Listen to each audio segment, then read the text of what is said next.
Bonsoir, bonsoir Monsieur l'abbé et bonsoir Christophe. Bonsoir.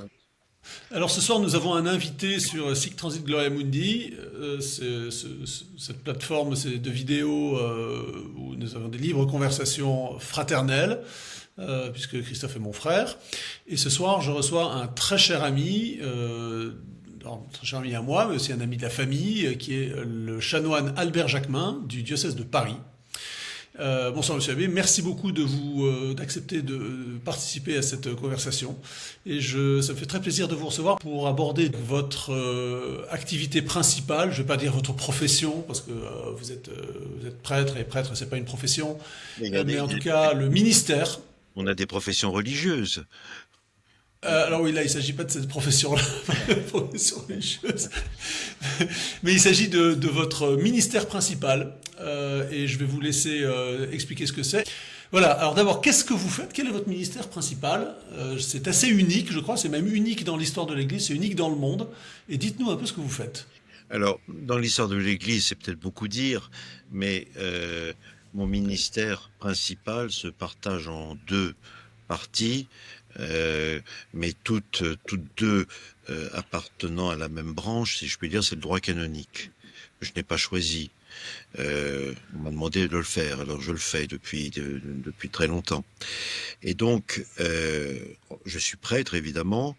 J'ai mon ministère sacerdotal, mais ce ministère sacerdotal n'est pas un ministère paroissial, comme la plupart des prêtres, quoique, bien sûr, je sois dans une paroisse le week-end et pour les fêtes, mais mon ministère est un ministère... le métier de prêtre, puisque vous avez employé ce mot, le métier de prêtre se décline en de nombreuses branches. On est fondamentalement prêtre, ordonné prêtre pour célébrer les sacrements, mais après ça, je dirais que c'est un peu comme dans l'armée, hein, et il y a plusieurs régiments, hein, il y a plusieurs fonctions à l'intérieur même du corps, et la plupart sont dans les paroisses, bien sûr.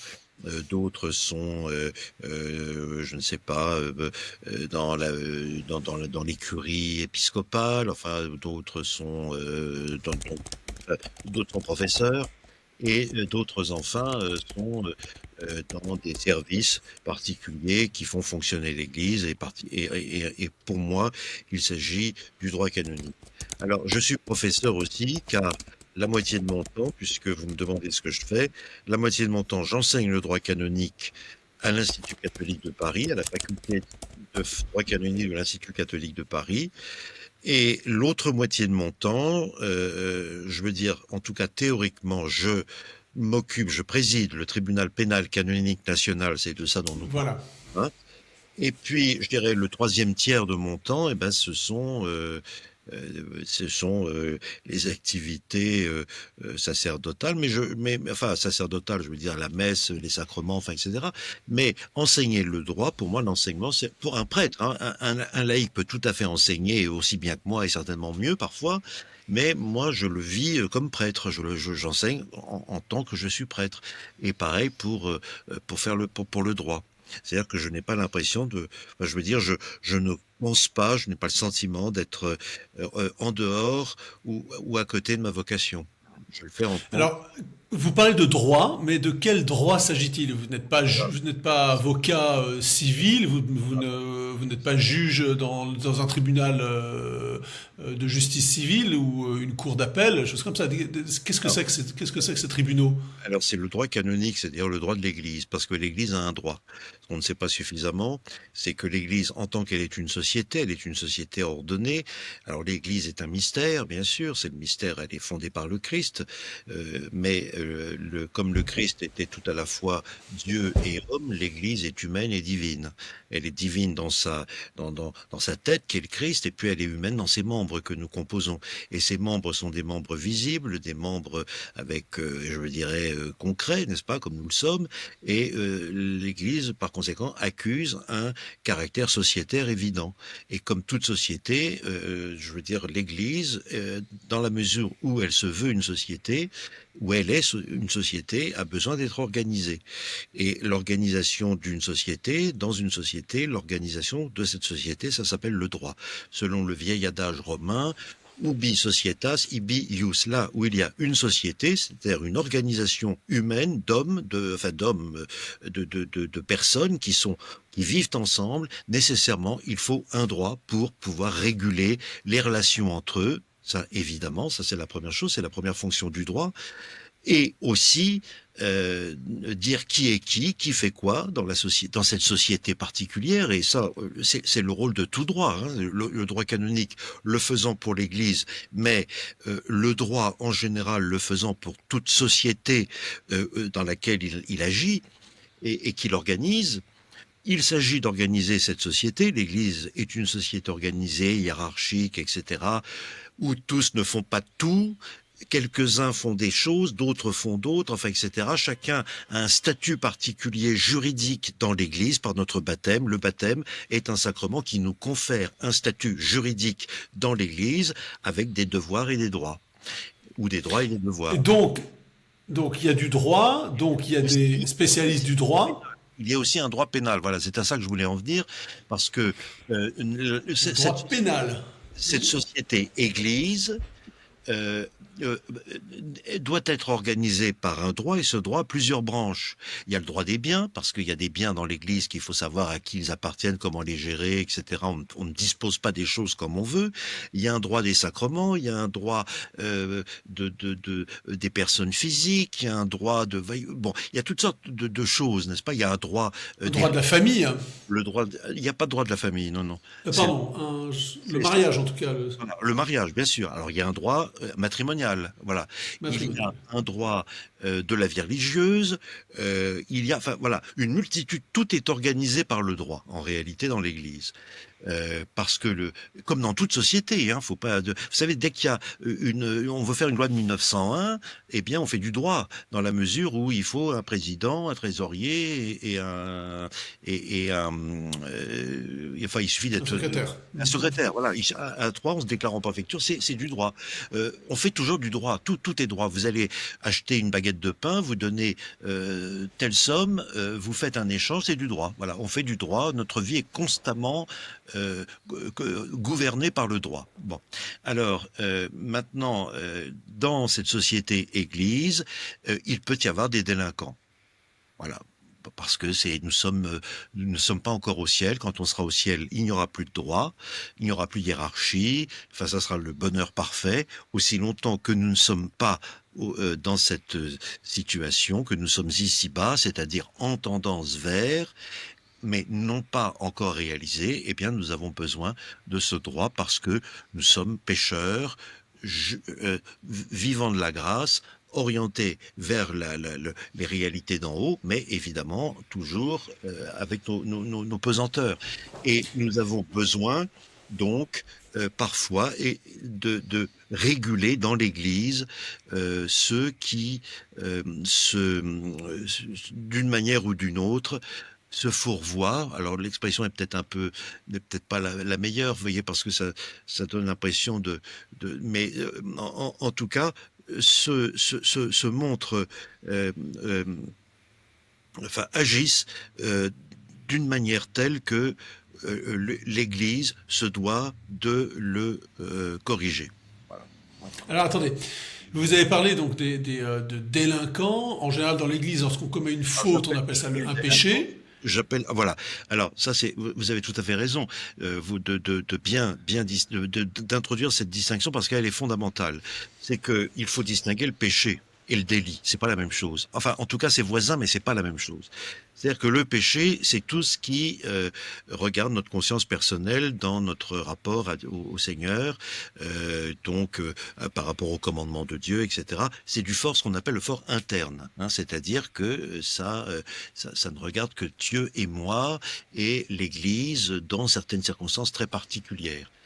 Mais lorsqu'on parle de délit, on parle d'une action externe qui a été posée, pas d'une pensée. Par exemple, si je pense une chose mauvaise, je fais un péché par pensée, certes, mais je ne commets pas un délit. Vous voyez, si je songe à étrangler quelqu'un, bon, ben ça c'est un péché par pensée, Mais si je l'étrangle, effectivement, je fais un délit, je commets un délit parce que je pose un acte externe. Mais ça, c'est vrai dans le droit civil aussi. Enfin, je veux dire, on parlera pas de péché, mais enfin, on parlera d'intention ou bon. Mais on jugera l'action externe qui est portée et que seul le droit pénal a compétence de juger.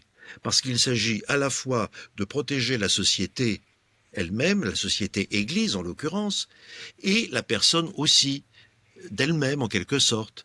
Et puis il s'agit aussi de réparer le scandale ou de rétablir le déséquilibre par l'équilibre de la justice qui a été produit par le scandale, possiblement public, ou en tout cas le mal qui a été produit à cause de cet acte qui a été posé, cet acte externe. Quand je fais quelque chose un acte externe, je porte préjudice à quelqu'un, soit à la communauté entière, soit à une personne particulière, soit etc. Et donc, si vous voulez, ce qui est délit, c'est ce que l'Église érige en délit. Vous voyez, c'est-à-dire que les délits ne sont pas ce qui est de droit divin, si je puis dire, c'est le péché. C'est-à-dire que si je fais telle ou telle chose, je fais un péché. Mais je ne commets pas un délit au sens pénal. Je commets un délit si la société érige cette action en délit. Un péché, par exemple, je ne sais pas, mettons un homme qui pêche, voilà, allons-y, hein, mais un homme qui aurait une relation avec une femme, un homme marié qui aurait une relation avec une femme, qu'elle soit mariée ou pas, commet un adultère. L'adultère, c'est un péché, c'est pas un délit. Vous voyez ce que je veux dire? Ce n'est pas un délit parce que l'Église ne l'a pas érigé en délit. C'est un acte pourtant externe, mais qui n'est pas érigé en délit, qui ne fait pas partie des délits canoniques, c'est-à-dire qui n'appelle pas d'être jugé par au pénal dans l'Église. En revanche, si un, un prêtre a une relation avec une femme, une relation, alors il peut y avoir divers types de relations, ça peut être une relation consentie des deux côtés. Mais pour le prêtre, évidemment, c'est contraire à ses engagements.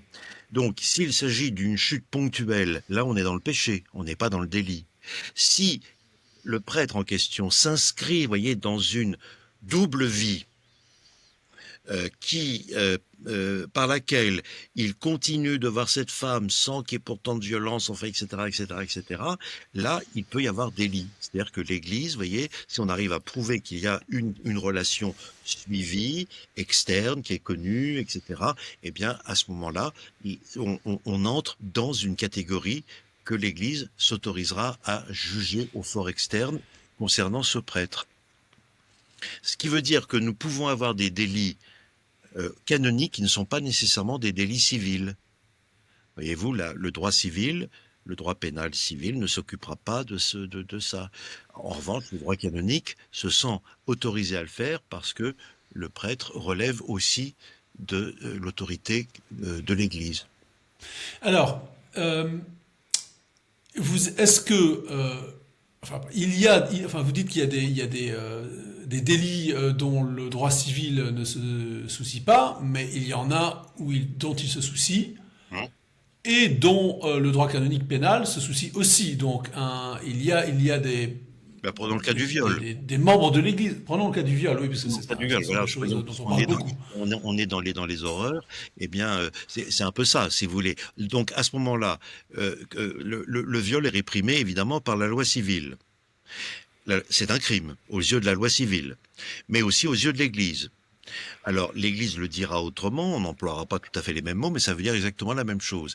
Et donc, celui qui, avec violence, aura contre la volonté, etc., etc., péché contre le sixième commandement, eh bien, sera passible de telle ou telle peine. Parce que en droit pénal, si vous voulez, on ne peut punir que si une peine est attachée au délit, hein. C'est-à-dire que quoi qu'en droit canonique, il y a une discrétion qui est laissée au juge qui doit punir parfois dans certains cas selon une juste peine. Vous voyez, donc on a un pouvoir discrétionnaire un petit peu plus large. Enfin, en général, il n'y a pas de peine sans de sanction sans que elle ait été prévue par le droit, hein, sinon on serait dans l'arbitraire. Et donc le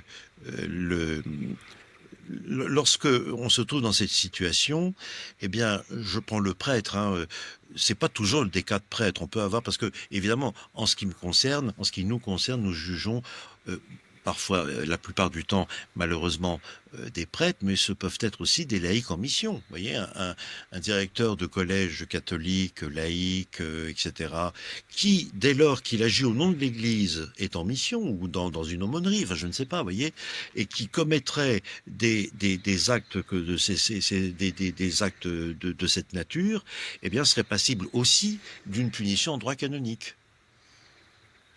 Bon, alors, Ok, alors, évidemment, on a moins. ça s'applique, ça va loin, oui. Ça s'applique parce que il est missionné par l'Église. Alors son statut est un peu différent parce que selon qu'on est prêtre ou selon qu'on est laïque, c'est pas tout à fait la même chose. Dans, je dirais, les peines possibles, on pourra le renvoyer, un prêtre, on pourra le renvoyer de l'état clérical. Bon, pas un laïque. Donc, si vous voulez, la peine est peut-être beaucoup plus lourde et beaucoup plus déterminante pour un prêtre. Un laïc, on lui dira que on peut, selon certaines circonstances, selon les cas en question, ça pourra être une peine d'interdiction, de ci ou de ça. En tout cas, par exemple, il n'est plus question qu'il soit dans l'enseignement catholique et qu'il dirige un établissement catholique. Bon, il fera autre chose. Enfin, je veux dire, c'est pas la même. Oui, alors, à propos. À propos des peines, justement, vous ne mettez pas des gens, enfin l'Église ne met pas des gens en prison et ne leur met pas Oh non, d'amende. non, bien sûr que non. Comment est-ce Elle ne met quelles pas sont les les gens en peines prison, qui mais sont pour infligées? Si, il peut y avoir des amendes pour les prêtres, par exemple. Euh, Ah oui? oui, oui, oui. Le problème, c'est que tout ça, si vous voulez, le droit canonique, c'est un droit, je dirais, universel, hein, et appliqué diversement selon les pays. Alors nous sommes en France, et le droit canonique n'apparaît pas du tout de la même façon qu'il peut apparaître à un Italien ou à un Espagnol. Vous savez qu'en Espagne ou en Italie, le droit canonique est enseigné dans les universités laïques de droit, parce que le mariage, par exemple, le droit du mariage, le mariage religieux et civil n'étant pas séparé, si on se marie en Espagne directement religieusement, on est enregistré aussi civilement. On est aussi marié civilement. Il n'y a pas de formule civile du mariage. Il peut y avoir une formule civile du mariage, d'un mariage civil, par conséquent, pour des gens qui ne voudraient pas se marier religieusement. D'ailleurs, qui sont et reconnus les effets civils d'un mariage. Mais donc, vous voyez, il n'y a pas la double. Alors, ça veut dire que quand un mariage est déclaré nul dans une officialité catholique, eh bien, ce mariage a aussi un effet civil. Donc il Ah. n'existe plus aussi civilement. Donc des avocats peuvent être appelés à plaider en officialité et doivent connaître le droit canonique. Mais en France, on est dans un autre univers. Alors évidemment, le droit canonique, ça semble, avec la séparation depuis 1905, enfin, etc., et même avant, donc ça semble, si vous voulez, le droit canonique, ça semble une sorte de témoin historique d'un vieux droit savant. Donc Et justement, on se rend compte que c'est quand même quelque chose qui innerve encore très profondément l'Église dans son organisation de tous les jours. Alors, je termine juste pour ne pas perdre mon fil, c'est que il peut arriver que, en tant que catholique et qu'en tant que Français, en ce qui nous concerne, nous dépendions de deux juridictions. C'est-à-dire, je dépends de la juridiction de l'Église et je dépends de la juridiction de l'État. Si je commets un crime qui est réprimé aussi bien par l'une que par l'autre juridiction, je dois répondre devant les deux juridictions. Si je commets un crime ou un délit qui n'est réprimé par que l'une d'elles, eh bien, je réponds devant celle devant laquelle je suis assigné ou pour laquelle cet acte que j'ai commis est considéré comme un délit. Donc, il y aura, si c'est un délit civil, à mon avis, ça sera toujours canonique. Voilà, et vous parlez de péché, vous parliez de péché et de délit. Alors, je vais vous donner quelque chose pour retenir enfin, pour essayer de bien voir comment ça se passe. Un péché n'est pas toujours un délit, mais un délit est toujours un péché. C'est-à-dire que c'est un péché que l'Église a érigé en délit, juridiquement. Vous n'avez pas répondu à ma question. Quelles sont les peines qui sont infligées dans le droit Ah bah, canonique? ça dépend évidemment des délits, mais ça peut aller, alors de la juste peine. Bon, alors ça c'est laissé à la discrétion du juge. Ça peut aller par des censures, des excommunications, des choses de cet ordre, donc des sanctions spirituelles. Les sanctions sont surtout spirituelles. Vous disiez, on n'a plus de prison, donc on ne peut plus mettre, on ne met pas les gens en prison, mais on peut jeter une sorte de pas de prison, mais enfin d'interdit spirituel, c'est-à-dire interdire l'accès aux sacrements ou pour un prêtre de les célébrer, ou bien on peut, dans des cas extrêmes, renvoyer le prêtre de l'état clérical, c'est-à-dire ou de la vie religieuse, selon son statut, vous voyez. Bon, euh, donc c'est des choses enfin, qui sont quand même. Ou alors on peut aussi punir, priver de telle ou telle faculté, faculté d'entendre des confessions, faculté de célébrer tel ou tel sacrement pendant tant d'années, ou dans telles circonstances, ou bien voilà, vous voyez, c'est des choses d'ordre plutôt d'ordre spirituel, évidemment, qui ne concernent pas la vie, enfin, qui peuvent avoir des répercussions sur la vie d'une personne. Un prêtre qui est renvoyé de l'état clérical, c'est quand même normalement, si vous voulez, la pire chose qui puisse, enfin, la pire peine qui puisse lui être infligée. Y a-t-il eu une époque lors de laquelle justement les peines qu'infligeait l'Église étaient plus sérieuses qu'aujourd'hui, c'est-à-dire même l'emprisonnement ou la peine de mort, Alors, que sais-je? il faut voir qu'on était, il faut pas qu'on commette d'anachronisme parce que, vous savez, c'est le péché, alors je dirais pas le délit, mais là on peut dire le péché capital de l'historien. Hein, c'est bon, nous sommes lorsque des peines pouvaient être plus importantes, elles étaient infligées en général par ce qu'on appelait le bras séculier. C'est-à-dire que le bras séculier et l'Église, enfin l'Église et l'État, enfin bon, le spirituel, le temporel, les deux pouvoirs, les deux glaives, enfin tout ça tout au long de l'histoire de l'Église, ont très longtemps essayé de vivre, enfin de marcher ensemble. Hein. D'accord. C'est un couple, c'est un couple tumultueux qui a toujours, il y a toujours eu des difficultés. Hein. La paix, enfin la possession quiète de son terrain à chacun n'a jamais été très claire. Enfin, en tout cas, ce qui est certain, c'est qu'il y avait une union entre les deux et que toucher au spirituel, qui était le principe de légitimation de la société dans laquelle on vivait, qui est une société sacrale, eh bien, avait des implications au fort séculier.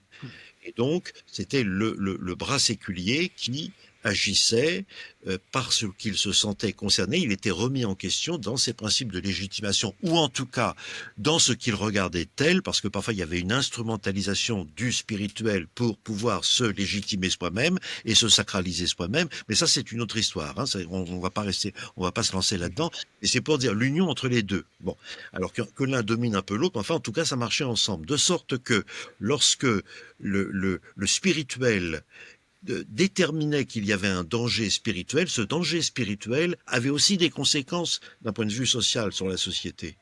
Je dirais mutatis mutandis, c'est comme si aujourd'hui quelqu'un, vous voyez, qui tiendrait des théories dangereuses pour au principe de légitimation de la société dans laquelle nous vivons, de la République, enfin, etc., eh bien, serait appréhendé.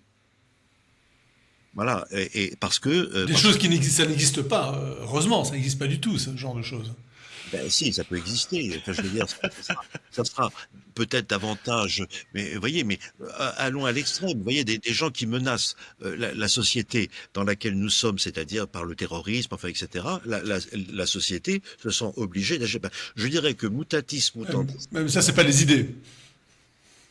Non, mais ce sont des actes qui Oui. expriment des idées qui peuvent mettre en danger la collectivité. C'est-à-dire que ce sont ces idées aussi qu'on veut éradiquer à travers les actes qui, enfin, à travers une action, je dirais, de police ou de justice pour garder l'ordre public.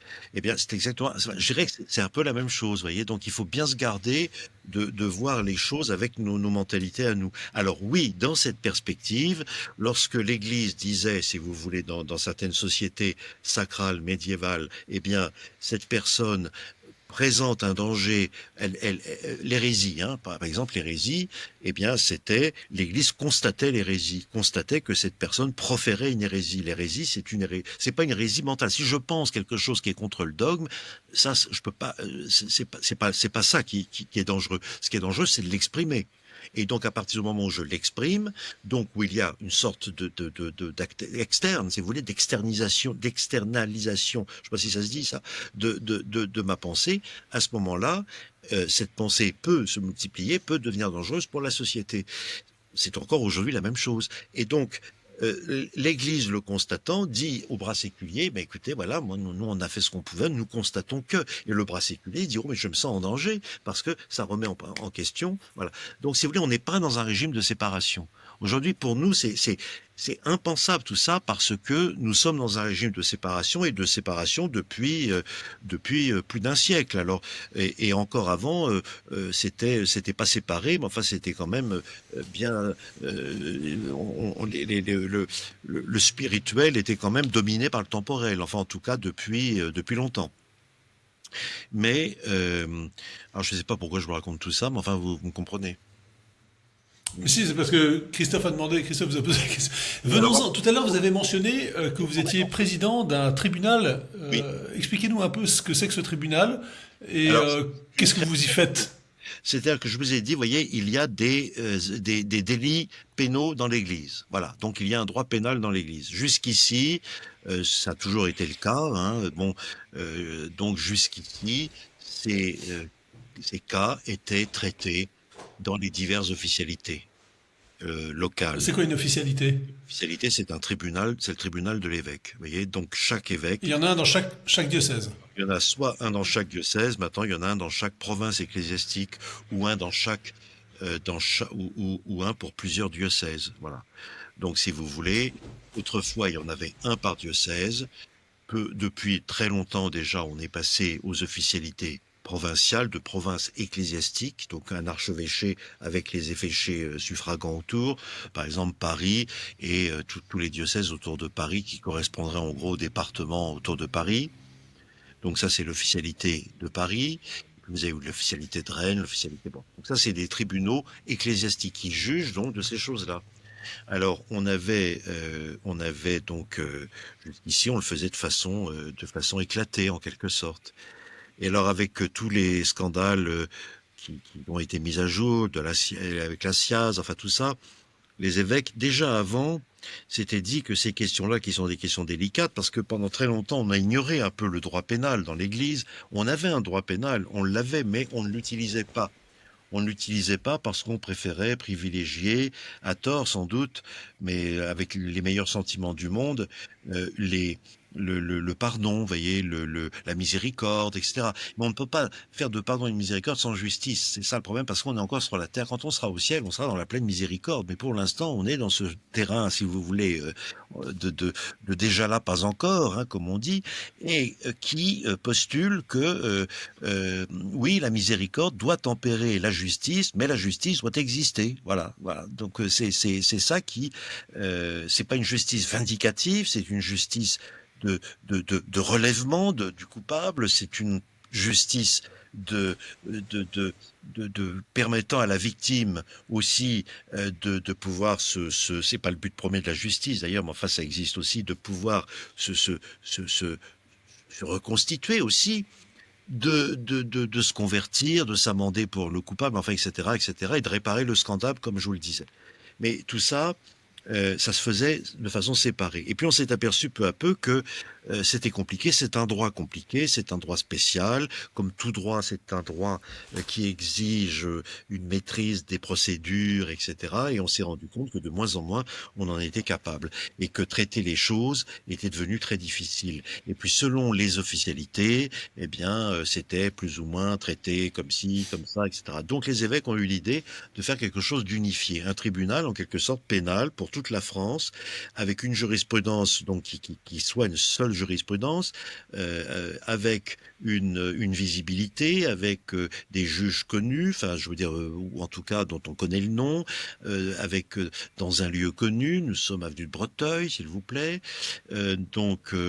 etc. Et où on sache que et surtout où il y ait une unité de personnel, si vous voulez, parce que comme nous sommes un certain nombre de juges, eh bien, évidemment, nous fonctionnons par tour et il y a une forme d'équité qui se produit parce que il n'y aura pas de disparité de, de, de, de sentences qui seront fondamentales puisque nous sommes les mêmes. Vous voyez ce que je veux dire? C'est-à-dire que euh, il y aura et puis alors surtout on est autonome. Je veux dire qu'on n'est pas indépendant parce que dans l'Église l'indépendance ça n'existe pas, mais il y a une autonomie, c'est-à-dire que à partir du moment où l'affaire nous est déférée, nous la traitons et l'évêque qui est concerné par ce qui peut se passer, hein, c'est-à-dire quelqu'un de son diocèse ou qui nous a saisis, parce que l'évêque nous saisit, mais à partir du moment où nous sommes saisis, alors nous traitons l'affaire à notre, je veux dire, nous n'avons plus de compte à rendre à quiconque. Enfin, jusqu'au résultat final. Et puis après ça, il y a les appels possibles, etc. Mais il ne peut pas y avoir de ce qui pouvait exister, ce qui normalement n'était pas évidemment conforme au droit, mais qui pouvait exister malgré tout, c'est-à-dire des collusions, des choses où les justiciables ou bien les accusés, ou bien les coupables, ou bien les plaignants pouvaient parfois ne pas avoir pleinement confiance dans telle ou telle officialité, en se disant mais est-ce qu'ils sont bien indépendants, est-ce qu'ils sont bien, etc. Alors nous le sommes.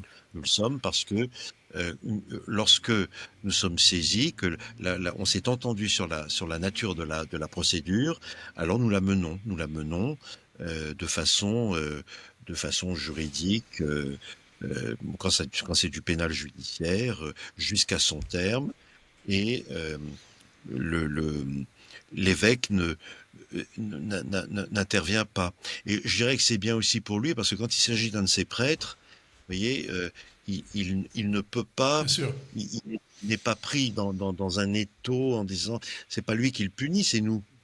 Et lui s'incline devant la décision que nous avons prise. Il nous saisit, mais une fois que nous sommes saisis, alors nous sommes tribunal d'église, on a été érigé par la Conférence des évêques de France et reconnu par le tribunal de la signature apostolique. Nous sommes un tribunal tout à fait régulier. Enfin, on n'est pas un espèce de truc, vous voyez. Et par conséquent, pour l'évêque, c'est aussi intéressant parce qu'il va saisir le tribunal pénal canonique dans certains cas.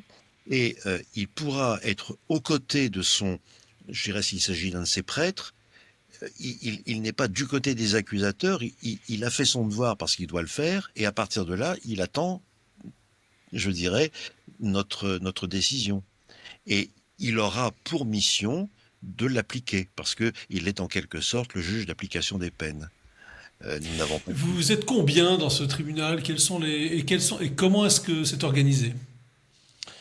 Alors nous sommes plusieurs, nous sommes une quinzaine de juges à peu près. Euh, Tous prêtres? non, nous avons des laïcs. La plupart sont prêtres, mais il y a des laïcs.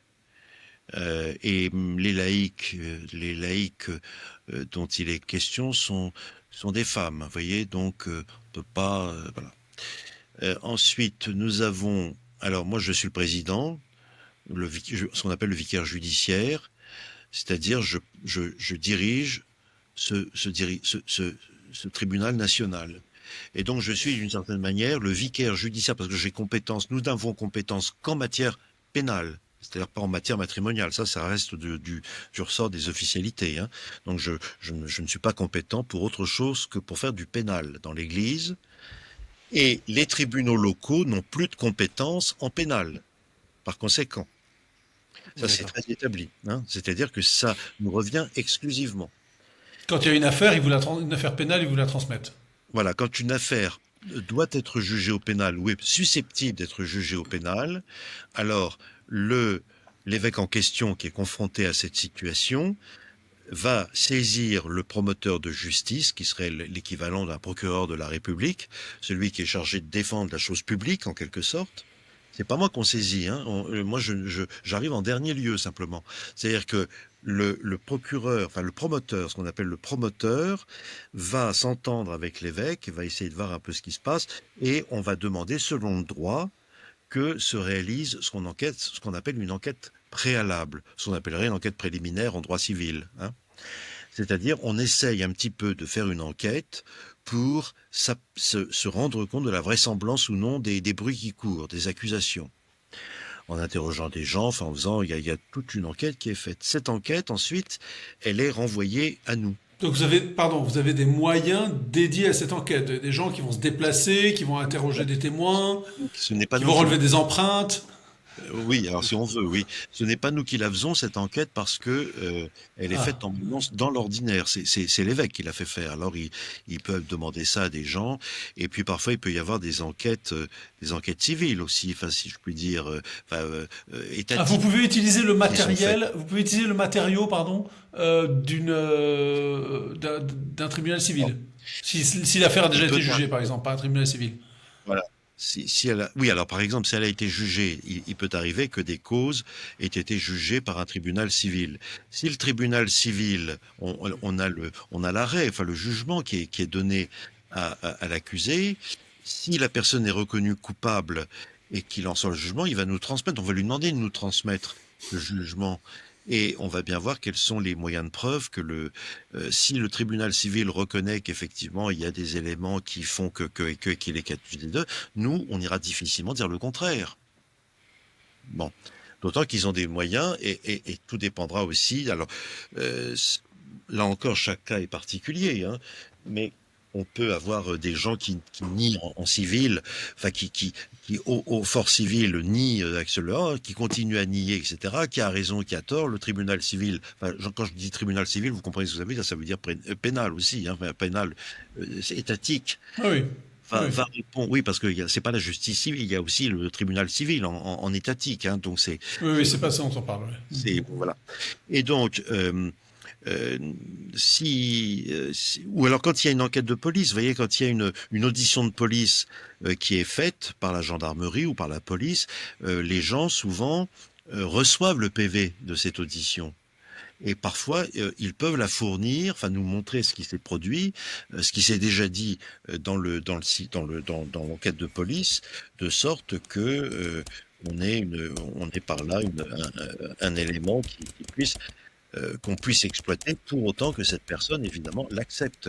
Mais si elle ne veut pas nous montrer l'enquête de police, enfin le PV, si on le sait le PV, hein, on n'a jamais accès aux actes de la justice civile. On a Oui, accès oui, bien sûr.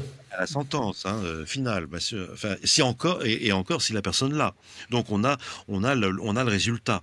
Donc si la personne est condamnée, par exemple, à 5 ans de prison avec sursis pour avoir commis des choses avec des jeunes ou est interdit de profession d'approcher des jeunes, des mineurs pendant tant de temps, c'est évidemment une indication pour nous que on se trompe sûrement pas en étant suspicieux. Y a-t-il une défense? Oui, oui, bien sûr, bah oui, bien entendu.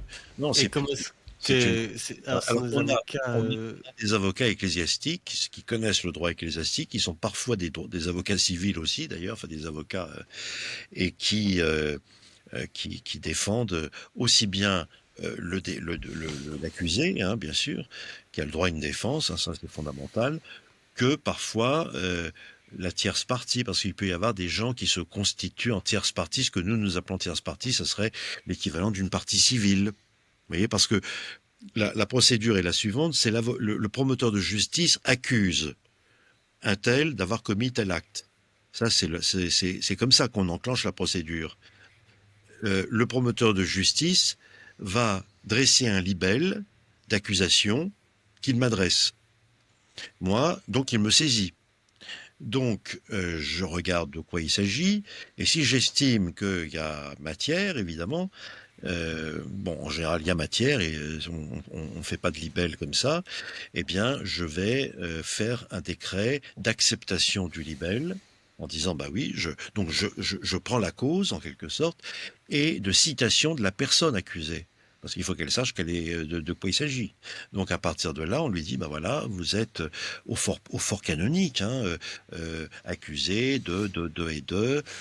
Donc cette personne doit répondre et on lui donne le temps de se constituer. On lui dit qui est le tribunal qui a été réuni pour ça. Il a la possibilité de révoquer des membres du tribunal s'il les connaît ou s'il n'a pas confiance. Enfin, il faut une raison, c'est pas simplement sur la photo. Ensuite, qu'on ne fournit pas d'ailleurs. Et puis ensuite, il y a une possibilité. Alors, il doit se prendre un avocat agréé par le tribunal pénal canonique. Et puis ensuite, on commence la procédure. Donc, on entend d'abord les plaignants, éventuellement. Alors, les plaignants, s'il y a des plaignants, peuvent se constituer en tierce partie, c'est-à-dire être aussi accusateurs à côté du promoteur. Et La procédure est orale ou écrite, principalement? c'est écrit. C'est écrit. Tout est écrit, d'accord. Nous avons... Donc il n'y a jamais de session, Alors, enfin il n'y a jamais d'audience en fait. ah si, les audiences ont lieu en oral quand on entend une personne. Les auditions. Les auditions sont orales, bien entendu, mais elles sont tapées immédiatement, elles sont signées, on fait le PV, et une fois que tout ça est fait, nous travaillons sur le dossier constitué. Quand j'ai décidé, enfin quand j'estime qu'on a tout fait, on publie les actes du dossier, ensuite on clôt la cause, et les avocats ont tant de temps pour rédiger leur plaidoirie par écrit. Le promoteur de justice fait ses remarques qui seraient un peu l'équivalent du réquisitoire en justice d'État. Il le fait par écrit. Et puis ensuite, les juges doivent rédiger par écrit, à partir de ces dossiers, ce qu'on appelle un votum, c'est-à-dire leur avis, en quelque sorte. Et on se retrouve, en revanche, pour le délibérer. Les juges doivent se retrouver, c'est entre nous. C'est oral, le délibéré, mais à partir d'éléments de tout ce qu'on a écrit. Et toute la procédure est entièrement écrite. Parce que ensuite, les actes doivent être communiqués au tribunal d'appel. Pour nous, le tribunal d'appel, c'est la rote romaine. Donc, il faut que tout soit... c'est une procédure écrite. Alors, tout acte doit être enregistré. C'est pour ça que c'est d'ailleurs un peu fastidieux et difficile parfois, parce que... alors, ça n'a pas le formalisme des procédures, je dirais, d'État, où si on a une virgule ou une date on peut tout faire annuler. Dans certains cas, ce qui est très frustrant pour des juges ou mais pour nous, c'est pas tout à fait la même chose. Mais enfin, quand même très très prudent. Et donc, donc encore une fois, nous ne nous substituons pas à la justice d'État. Nous fonctionnons en dehors, à côté, pour des choses qui nous regardent directement. Mais je vais vous donner un exemple. Parfois, il peut arriver que la justice d'État ne puisse plus fonctionner à cause des prescriptions. En droit civil, la prescription n'est jamais levée. Une prescription n'est pas levée. Or, en droit canonique, nous avons aussi des prescriptions. Mais attendez, expliquez ce que c'est que la prescription. Je suis pas sûr que tout le monde sache ce que ça veut dire. C'est le temps durant lequel on peut encore juger une affaire. C'est-à-dire que, je prends un exemple, tel acte est prescrit au bout de 5 ans ou 7 ans. C'est-à-dire que si, au bout de 7 ou 8 ans ou 9 ans, on découvre que tel acte a été commis, acte puni par telle peine, délit puni par telle peine, il ne sera plus jugeable parce que la prescription est dépassée. D'accord. Voilà. On a ça en droit civil, on a ça tout le temps. Pour les mineurs, prenons le cas des mineurs, par exemple, n'est-ce pas? C'est-à-dire des actes de violence sexuelle à l'endroit de mineurs bénéficie d'un temps de prescription lointain. C'est-à-dire que maintenant, en droit canonique, ces actes sont jugeables encore 20 ans après la majorité de la victime. De En droit sorte civil, c'est 30 ans, hein, et n'est-ce maintenant, pas? c'est 30 ans en droit civil. Mais Ouais. le droit civil a ajouté aussi, hein. Donc, on n'a fait qu'ajouter. La distinction, c'est qu'en droit civil, on ne lève pas la prescription. Donc, en mettant une prescription de 30 ans, eh bien, on peut, encore que pas toujours, hein, parce qu'on peut avoir des cas où, eh bien, c'est pour ça qu'on vérifie toujours, parce que une série d'actes continus qui ont été commis, certains peuvent être prescrits et d'autres pas, même sur une Par même exemple, personne. un jeune homme qui aurait eu 15 ans et qui aurait eu, à l'âge de 15 ans, aurait eu une relation avec un adulte qui avait charge, Oui. ne, Eh bien, dans son cas, la prescription aura lieu que lorsqu'il aura 48 ans, en droit civil. en droit civil et, 20, C'est ça. 30 et 38 ans en droit canonique, à ceci près que, en droit canonique, lorsque il s'agit de mineurs, c'est-à-dire lorsqu'il s'agit de délits qui relèvent de la congrégation, enfin de l'ex-congrégation, du dicaster pour la doctrine de la foi, l'évêque peut demander au dicaster de la doctrine de la foi pour les délits sur lesquels il a compétence, pas sur d'autres délits, bien sûr. C'est une institution romaine, hein, le dicaster de Oui, la oui, foi. oui, Le dicaster oui. c'est l'institution romaine au Saint-Siège chargée de chapeauter tout ça. Eh bien, le dicaster peut lever la prescription. Ce qui fait qu'on se retrouve parfois à juger des causes très anciennes, mais qui se sont poursuivies sur un certain temps, et donc de cas très anciens. Alors, je vais vous donner un exemple. Il est arrivé parfois que le droit civil ne pouvant plus passer, parce qu'il y avait prescription, la prescription ayant été levée au fort canonique, eh bien, on se retrouvait être le dernier espoir de certains pour déclarer quelqu'un ou non coupable. Et donc, dire que ils étaient, enfin, indirectement, parce que c'est pas encore une fois, c'est pas le but de la justice, mais à partir du moment où vous dites qu'un tel est coupable, ben, vous dites par conséquent que l'autre a été sa victime. Voilà. Donc, et parfois la justice n'est plus en mesure de le faire parce qu'il y a la prescription. Et ça, c'est très C'est frustrant. incroyable. C'est très frustrant pour les victimes qui se réveillent tard parce que tous ces crimes dont on parle sont des crimes souvent qui se réveillent tardivement dans la vie des gens. C'est-à-dire que quelqu'un qui a été abusé quand il avait 15 ans ou moins, eh bien va parfois étouffer tout ça pendant très longtemps. Et puis un moment dans sa vie, quand il se produit quelque chose, hein, une sorte de, ça peut faire tout exploser. Et c'est pour ça qu'on a très souvent ces causes qui apparaissent 20 ans, 25 ans plus tard. Parce que les personnes prennent conscience de certaines choses d'un point de vue psychologique qui ne leur étaient pas apparues jusqu'ici, et c'est la conflagration. Alors, c'est pour ça que même le juriste, le jury, enfin le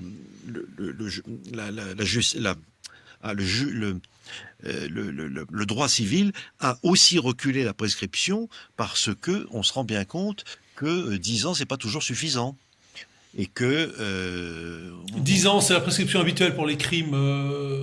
Elle n'a cessé Ouais, d'augmenter c'est ça. cette Non, non, mais prescription. pour les crimes sexuels sur mineurs, c'est 30 ans après la Non, majorité.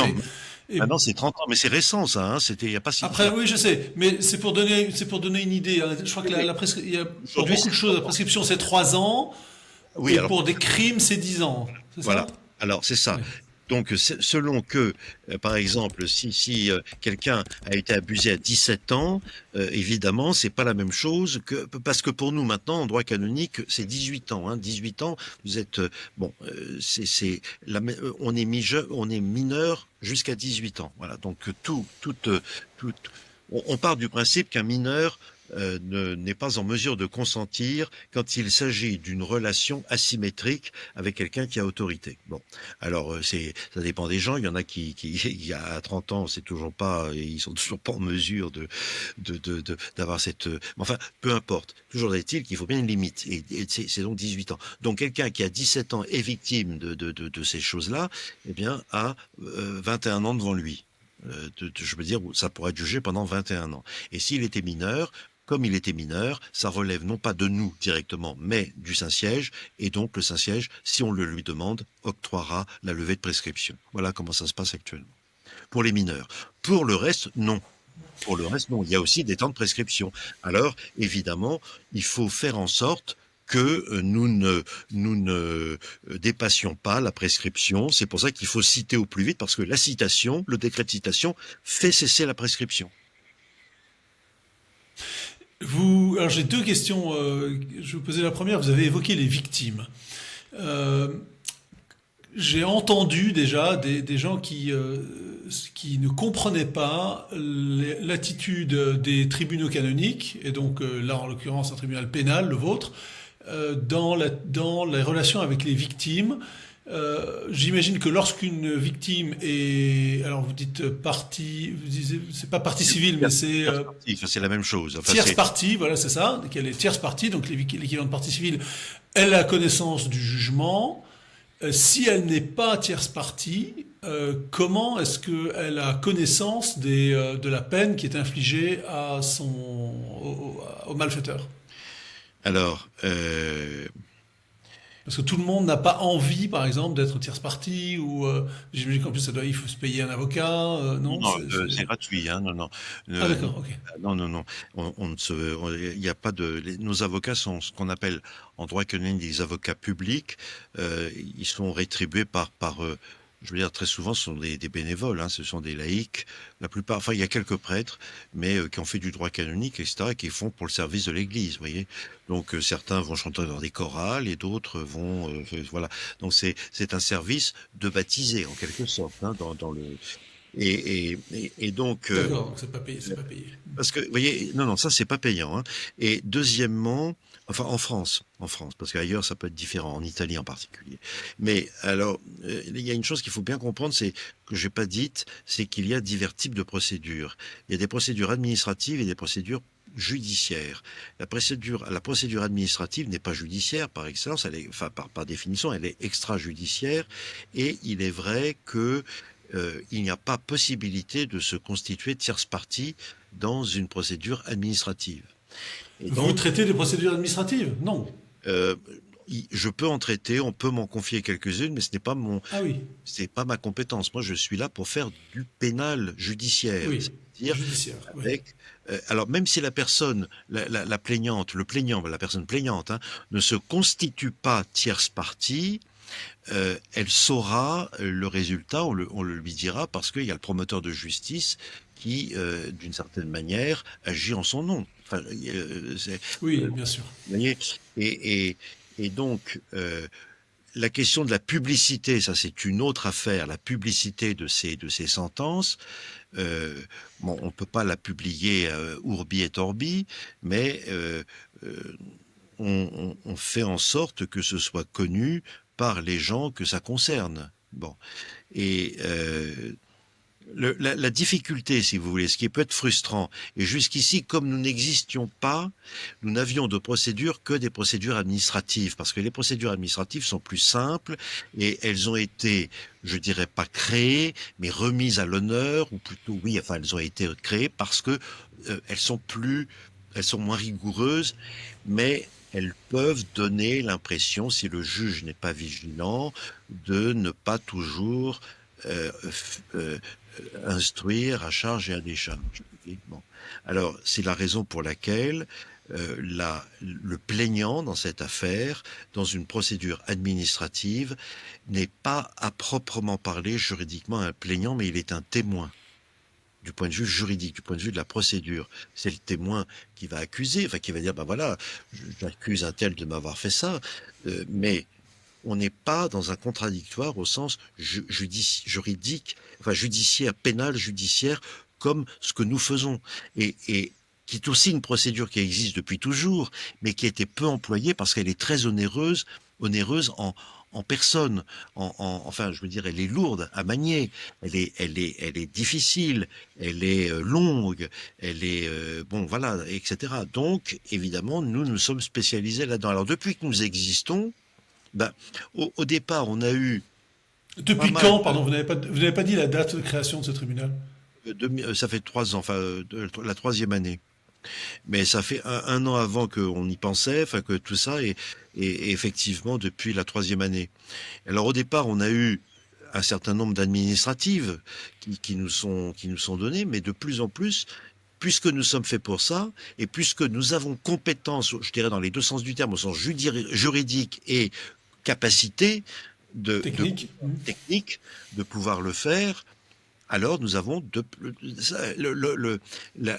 l'offre développe la demande, si vous voulez. À partir du moment où où la procédure devient possible, eh bien, on va demander davantage ce type de procédure qui est plus satisfaisant pour tout le monde que la procédure administrative. Quels sont les types Quels sont les types Souvent, vous voyez, quand on entendait des avocats civils écrire dans les journaux, c'est affreux, j'ai vu que... Alors, parfois, ça peut être mal rendu, mais la justice civile peut être aussi très mal faite. Hein. Ça dépend... c'est pas tant les structures que les personnes qui les font. Mais c'est vrai que si vous regardez un avocat pénal qui regarde une procédure administrative canonique, peut dire quand même l'avocat, enfin la défense n'est pas très... Alors, c'est compensé par le fait qu'on nous dit surtout, vous devez bien écouter, vous devez faire tous ces droits à la défense, etc., etc. Mais c'est vrai que c'est pas strictement évident si on regarde simplement les choses d'un point de vue processuel. Après ça, c'est des corrections que nous faisons. Je voudrais terminer, avant de passer au deuxième sujet que j'avais annoncé, en vous demandant quels sont les types de délits que vous jugez. J'imagine, parce que c'est le moment de l'histoire de l'Église en France en particulier, que ce sont surtout des affaires de crimes sexuels. Est-ce qu'il y a d'autres types de délits que vous traitez dans ce tribunal? Oui, bien sûr. Il y a toutes sortes d'abus. Il peut y avoir des abus d'autorité. Il peut y avoir... Alors ça, c'est plus difficile, c'est pas facile à déterminer, hein, ça je vous le concède. Il peut y avoir des abus. Là, en ce moment, vous voyez, on est en train de travailler, pas moi, mais le Saint-Siège travaille sur la définition d'un abus spirituel. Ça aussi, ça existe. Et comment définir un abus spirituel? Comment, vous voyez, c'est infiniment délicat. Parce que là, Ça correspond à un abus d'autorité, c'est ça? non, un abus d'autorité, Non. c'est quelqu'un, un supérieur, qui abuserait de l'autorité dont il est détenteur et qui obligerait quelqu'un à agir contre sa volonté et contre son intégrité personnelle, par exemple. Hein. Au nom de la sainte obéissance, je vous ordonne de... Ah Ça oui. débouche facilement, ça peut déboucher, pas toujours, hein, mais disons que le sexuel n'est jamais très loin. Vous voyez? Mais on peut rester ce sont les trois concupiscences, hein, qu'est-ce que vous voulez, il y a rien de nouveau sous le soleil. Et donc, c'est l'autorité, c'est la puissance, c'est le pouvoir, c'est l'argent et c'est le sexe. Et puis voilà, qu'est-ce que vous voulez, c'est comme ça.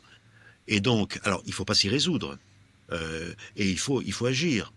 Mais il faut... Il ne faut pas s'étonner que ça arrive. disons qu'il il est toujours douloureux, infiniment douloureux que ça arrive. On n'est pas encore dans l'église triomphante. Vous voyez, c'est ça qu'il faut. On a un peu perdu vue de ça dans les années 70, où on était dans une espèce d'euphorie, je dirais, avec une version ecclésiale de Woodstock, vous voyez, où tout est beau, tout est merveilleux, on vit dans le sirop de l'amour universel, ce qui est très bien, hein, ce qui est très souhaitable, mais c'est pas toujours le cas. Et donc, on a écarté le droit pénal.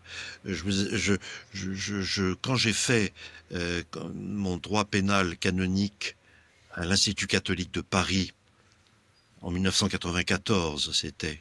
Donc, vous voyez, c'est bon, c'est pas hier, mais enfin, c'était pas au Moyen Âge. Eh bien, notre professeur nous avait dit, lorsque nous avons abordé ce chapitre du droit pénal canonique, que nous ne nous en servirions quasiment pas. Je passe ma vie à ça aujourd'hui. Donc, si vous voulez, pourquoi? Parce que lorsqu'on était confronté à des situations de cette nature, ça arrivait, Et on sait très bien ça a toujours existé, puisque quand on regarde les documents, on a l'impression que c'est quelque chose qui nous arrive maintenant. C'est quelque chose qui, hélas, a toujours existé, mais qui a toujours été traité différemment.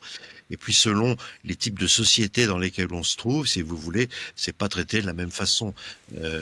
Comme tout d'ailleurs dans la société. Enfin, je veux dire, on est dans une société qui résonne tout à fait autrement que celle d'il y a aussi bien ecclésiale que société en général. Hein. Et donc, en tout cas, lorsque on voulait régler ça en interne, où on pensait qu'il suffisait de se demander pardon, de réciter ensemble à notre Père, et que tout allait bien se passer. C'était méconnaître la psychologie profonde et la déflagration, encore une fois, qui s'était produite chez les victimes. Ces crimes sont de diverses natures, parce que il peut y avoir des actes de violence sexuelle, un viol, en d'autres mots, hein, mais il peut y avoir aussi simplement des agressions, des gestes, vous voyez, qui ne sont pas, qui ne sont pas des crimes au sens où pourrait l'être un viol, mais qui sont quand même qui ont lieu en matière sexuelle. Mais il n'y a pas que le sexe dans la vie. Il y a aussi l'argent. Il y a des détournements d'argent. Il peut y avoir, enfin, il y a toutes sortes de choses, si vous voulez, qui sont possibles, ou bien de puissance, d'autorité, vous savez, quand on a une autorité, quand on est revêtu d'une autorité, même dans la vie civile, hein, il faut être assez équilibré mentalement, parce que on peut avoir la tête qui tourne facilement. Enfin, je veux dire, on peut abuser de ce pouvoir qu'on a pour faire souffrir les gens, et non pas pour les servir. Bon, dans l'Évangile, on insiste sur le fait que l'autorité est un service, mais c'est pas toujours simple. Et il peut y avoir des abus, bien entendu, bien entendu. Ce serait, si vous voulez, avoir une vue très angélique et très très désincarnée que de prétendre le contraire. Nous sommes l'Église, si vous voulez, comme dans la parabole du bon grain et de l'ivraie. Hein. C'est le jardin du Seigneur dans lequel pousse le bon grain et l'ivraie, et il appartient aux anges à la fin de faire la moisson, mais nous sommes un petit peu chargés de faire en sorte que les mauvaises herbes n'étouffent pas enfin que l'ivraie n'étouffe pas le bon grain totalement, quoi. Mais il y a ce mélange nécessairement aussi longtemps qu'on est ici-bas. C'est pour ça qu'il y a toutes ces normes. Et quand vous regardez le Nouveau Testament, pardon, quand vous regardez les actes des apôtres, eh ben déjà ça se passe mal. Il faut des normes, il faut que les apôtres agissent, il faut que Saint Paul tape du poing sur la table, enfin, etc., etc. Donc, si vous voulez, c'est dès lors que vous avez des êtres humains aussi saints veulent-ils devenir qu'il y a toujours des difficultés. On a les moyens de se sanctifier, mais encore faut-il qu'on les mette en pratique.